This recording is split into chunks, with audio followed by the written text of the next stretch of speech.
соврать, приврать, проманипулировать и переврать. Это альфа и омега украинских СМИ. СМИ, я даже неровно выговорил, СМИ, потому что как-то неудобно произносить СМИ по отношению вот к этому. Телеканал СТБ. Телеканал СТБ вообще этим славится. Давайте посмотрим сюжет. Но я его чуть ускорю, потому что там будет рассказывать Речне Като. Он ничего интересного все равно не расскажет. Давайте. Схоже, бойовики напередодні лише вдавали, що зменшили активність. За минулу добу вони понад 100 разів відкривали вогонь по позиціях сил АТО та населених пунктах. Найбільше по Донеччині. Після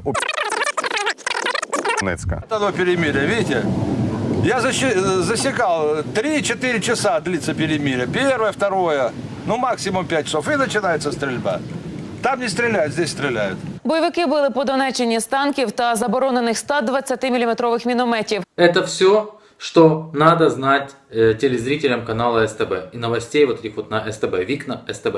Викна это окна. То есть, что мы видим в окна, которые нам дают такие вот СМИ.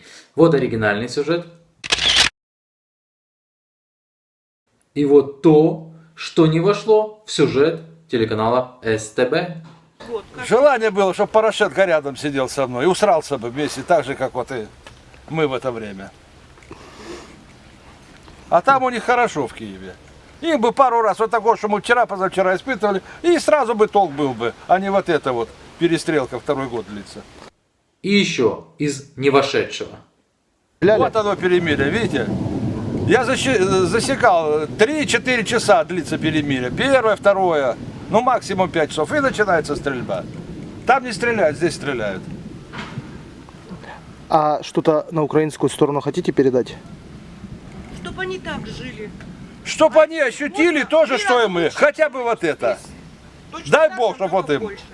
Я мечтаю, что когда-нибудь, в один прекрасный день, все вот эти вот люди, которые называют себя журналистами сейчас, и все вот эти вот непонятно что, которые называют себя СМИ сейчас, накрылись одним большим медным тазом.